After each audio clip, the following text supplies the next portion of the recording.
சங்கீத புஸ்தகம் 118 சங்கீதம்.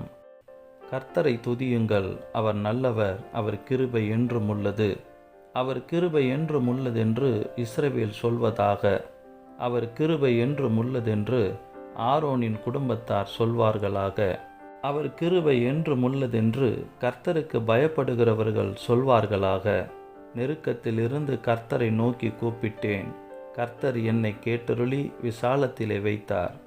கர்த்தர் என் பட்சத்தில் இருக்கிறார், நான் பயப்படேன். மனுஷன் எனக்கு என்ன செய்வான்? எனக்கு அனுகூலம் பண்ணுகிறவர்கள் நடுவில் கர்த்தர் என் பட்சத்தில் இருக்கிறார். என் சத்துருக்களில் சரிக்கட்டுதலை காண்பேன். மனுஷனை நம்புவதை பார்க்கிலும் கர்த்தர் பேரில் பற்றுதலாயிருப்பதே நலம். பிரபுக்களை நம்புவதை பார்க்கிலும் கர்த்தர் பேரில் பற்றுதலாயிருப்பதே நலம். எல்லா ஜாதியாரும் என்னை வளைந்து கொள்ளுகிறார்கள். கர்த்தருடைய